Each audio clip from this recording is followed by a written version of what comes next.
Oi pessoal, tudo bom? Eu vim aqui então para contar para vocês um pouquinho sobre esses meus estudos e reflexões sobre o tema da cerâmica em relação à arte e o artesanato. Só para contextualizar, eu não vim trazer nenhuma verdade absoluta, eu vim fazer uma reflexão e trazer coisas para vocês pensarem, para a gente pensar juntos, enfim, porque eu acho que isso contribui muito para nossa prática e para nossa criação e para a gente entender sobre, seja você um fazedor ou alguém que aprecie, que utilize, que tenha objetos artesanais e artísticos no seu dia a dia, tá bom? Então, só pra falar, eu sou arquiteta de formação e na faculdade, eu comecei a estudar sobre esses assuntos. Eu fiz iniciação científica e depois o meu trabalho de conclusão de curso, o TFG, no Mackenzie, como a gente chama, foi sobre cerâmica. E no TFG, só pra embasar se alguém quiser procurar depois, aqui chama Cerâmica como Experiência, no capítulo 1, eu falo muito sobre o artesanato. Na verdade, discuto muito isso através de principalmente um autor que se chama Howard Hizad, que é desse livro aqui, A Theory of Craft. E aí, esse autor, ele traz uma coisa muito interessante pra gente. Ele fala assim, né, a gente não pode analisar o artesanato só em comparação com a arte e tal. Na verdade, a gente tem que analisar o artesanato pelos seus próprios termos. E vamos entender mesmo o que ele é. Porque a gente tem uma noção antiga, né, às vezes até meio preconceituosa em relação ao artesanato, que seria aquele trabalho simples, repetitivo, de rotina, um trabalho que não seria inventivo e nem criativo, porque isso seria o campo da arte, né? Quando tem invenção, quando tem criação, seria algo da arte. E na verdade o Howard Hizad vem trazer pra gente que vamos analisar o artesanato pelo artesanato, né? Não necessariamente tem que ser assim. E aí ele vai trazer pontos muito interessantes sobre o artesanato em si. E aí, assim, o artesanato, ele é sobre material, primeiramente, né? Então, o material, às vezes, é o que dá o nome a uma categoria de objetos, em, por exemplo, cerâmica. Então, cerâmica é a argila que se transformou, né? E se transformou por um aspecto, por um processo. Esse processo é um processo que envolve técnica e envolve muita habilidade de um profissional. Coisa que também é do artesanato. Então, o artesanato fala de matéria, de material. Ele fala de processo, a técnica em si, a habilidade envolvida ali. E ele também vai falar sobre a forma. Então, é um objeto criado com material que se transformou por conta de um processo cheio de técnica e tomou uma forma. E aí ele também vai falar sobre a função. Isso geralmente é algo que define muito o artesanato. Então, que a gente pode entender que, na verdade, né, trazendo essa discussão de uma maneira mais contemporânea, o objeto, ele, de fato, é criado, né, com a intenção, o artesão, então, ele cria um objeto para atender uma determinada função, por exemplo, uma xícara funcionar como xícara, mas de fato, às vezes o objeto ele pode não funcionar, né? Ele pode adquirir também um outro uso na sua prática, porque aí a gente pode até fazer uma ponte com uma outra autora, a Fariello, que eu gosto muito, depois eu cito o artigo que eu li sobre ela, que ela fala sobre o potencial criativo também daquele que usa as peças. Na literatura a gente fala muito sobre o maker e o user, que é o fazedor, né? O criador, enfim, e o usuário. Então, o usuário seria essa pessoa que depois vai consumir esses objetos, ele vai conter, né, esses objetos na sua mão, vai colocá-los em uso. E o quanto esse usuário, ele pode também contribuir nesse aspecto criativo, desse ritual diário da vida, né? O quanto ele pode ser criativo no uso desse objeto. Então, até usando esse objeto como uma função diferente, num uso diferente, né? Então, uma xícara, por exemplo, eu tenho uma xícara que eu plantei numa xícara, então ela não é exatamente uma xícara, ela virou um vaso, um peso de papel, enfim, ela pode ser um porta-guardanapo, e aí a gente tá brincando com essa função, de fato, e com a função aplicada, né? Que seria depois com o uso dela em si, tá bom? E aí, além então de material, processo, forma e função relacionados ao artesanato, aqui tem uma coisa muito importante que ele fala em relação a esse processo, né? Esse autor ele vai falar pra gente que a técnica é uma expressão direta da mão humana. E isso é um aspecto muito interessante sobre o fazer artesanal. Geralmente, quando a gente fala de artesanato, a gente vive esse processo, o artesanato, né? Quando a gente fala é artesanal, é feito à mão. Essa manualidade do artesanal, ela é de fato muito importante. A mão, ela tem um papel fundamental no artesanato e geralmente assim, né? Ele é feito das mãos do fabricante, né, para as mãos do usuário, do maker e user que eu falei para vocês. Então a gente faz com as nossas mãos para ser utilizado por outras mãos. Então uma coisa interessante do artesanato, ele geralmente é ligado com esses objetos que desempenham uma função mesmo. E aí esse aspecto de ser feito pelas mãos para mãos, ele traz uma coisa muito interessante, né? O objeto ele tem um atributo de ser tocado, de ser segurado, de ser manuseado. E aí, se a gente traz uma reflexão sobre, por exemplo, os fine arts, né, as belas artes que a gente tem, então, os quadros, as pinturas, né, as esculturas. Quando a gente vai para um museu, para uma galeria, geralmente você não pode tocar, né? E a gente tem aquele aspecto que é visual, é a nossa percepção ali. Hoje as instalações, elas trazem muito mais dessa nossa vivência criativa ali junto e da nossa percepção, né? Fazem a gente refletir muito. De novo, não é aqui tentando trazer mais importância para uma coisa ou para outra, tá? A gente tá aqui trazendo reflexão mesmo pra gente pensar. Essas coisas eu acho muito interessante.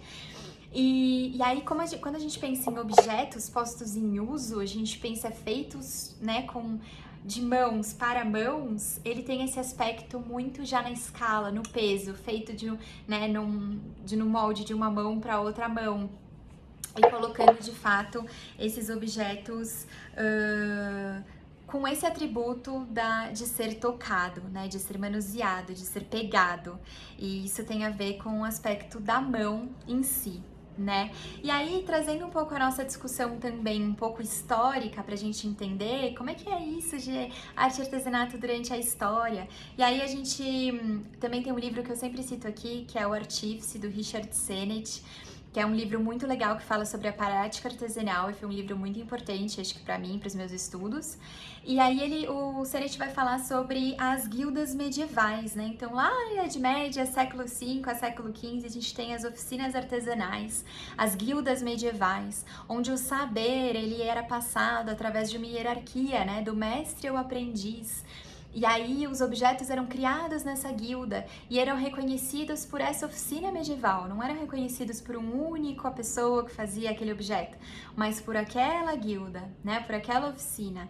E o quanto o tempo ali e a valorização do saber e do aspecto habilidoso ali daquele saber, aquilo era valorizado, né, e isso tem muito desse fazer dessa oficina artesanal da guilda medieval.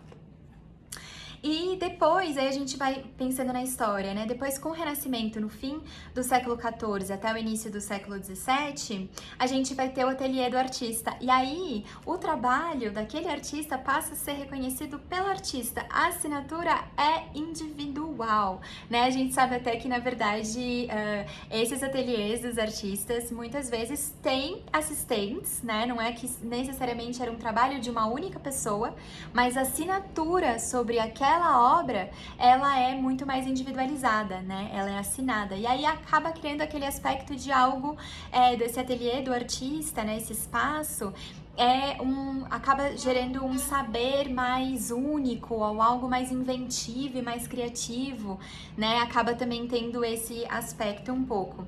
Depois, no fim do século XVIII, início do século XIX, com a Revolução Industrial, a gente tem a produção por máquinas, né? A gente tem uma produção muito grande aqui. E aqui a gente pode retomar também, vamos pensar na cerâmica, né? Como que a gente também tem aqui a produção em larga escala das cerâmicas que estão estão, né, sendo distribuídas pela Europa e tudo mais.